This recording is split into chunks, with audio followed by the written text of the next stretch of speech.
Now, when you guys first lay eyes on this, you may think to yourself, Randy, this looks remarkably just like that 1998 Dodge Dakota you started your business with. And as a matter of fact, you're right. So in 2018, I got the 2003 Dodge Ram 1500. I put the landscape bed. You might be able to see it over there. Anyway, and I parked this truck for 2 years, and I kept wanting to get rid of it, but I just never did. And then decided to put it back on the road and been using it as kind of a backup truck.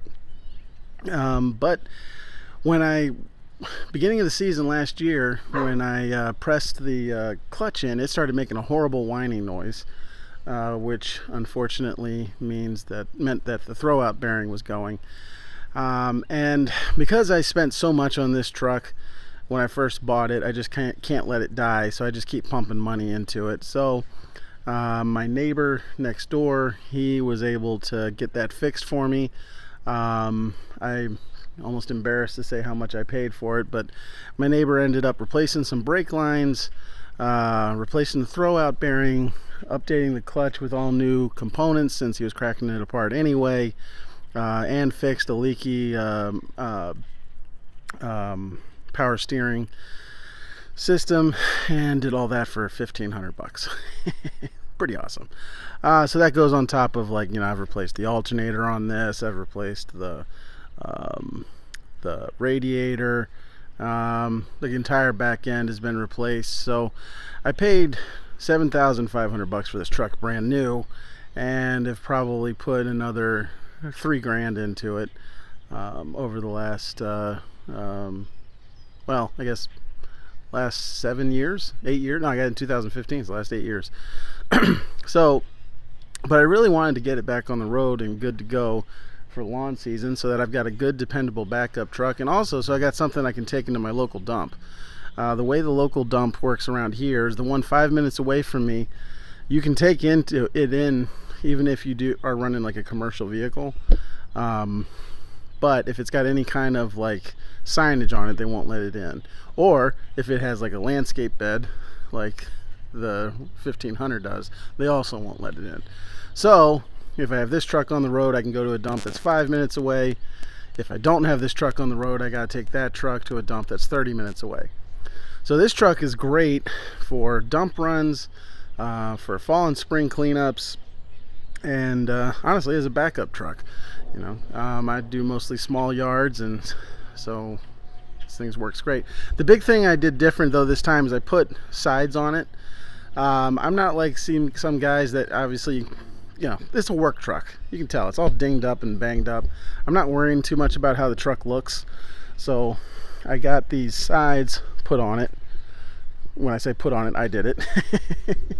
And so basically I took a 2x6 and bolted that to the bed of the truck in 3 places on either sides, then stacked a 2x12 and a 2x10, attached that around the back, and then stabilized it back there.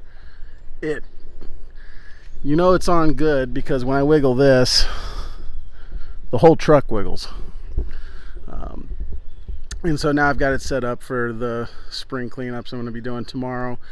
And the plan is, honestly, to pretty much set this up the way I had it set up before I got the big truck. So I want to be able to run my entire setup out of the back of this if I need to. So what that'll mean is putting a platform along the back of the truck, right before the window, so that the Time Master can sit on top of that, and then the 36-inch Bradley Hydro will be able to drive up right underneath that. Got the metal ramps, and then got to figure out some kind of hook system, because what I want to do is kind of have some kind of a latching hook system so that I can hang tools from the sides, like that, and then I'd also be able to mount like the trimmer that way, just mount everything on the inside. Blowers, I use a handheld blower when I'm doing like lawn care work, so for regular lawn mowing I wouldn't be bringing the backpack with me anyway. But yeah, the 98 Dodge Dakota It will not die. It's also my primary vehicle for working in the wintertime. We actually have had absolutely no snow whatsoever this year. Actually, most days it's been in the 50s and 60s this winter. It's been pretty ridiculous. So, but this is the vehicle that I use for that because it's 4-wheel drive and it's a lot less sketchy than driving this thing that's rear-wheel drive, 2-wheel drive, and starts slipping when it's even in the snow. I mean, in the rain. I also put these hooks on the side so I can, strap down loads. It's mostly just for like leaves if my leaf piles get a little high. But yeah, just wanted to show it off. Yeah, it's my 2023 dump truck. I think that's what I'm going to call it, just because I think calling a 98 Dakota short bed a dump truck is kind of funny. So I wanted to show you guys. Can't wait for the lawn season to start. So this is Randy with Dolan Cut and Trim. Have a good one.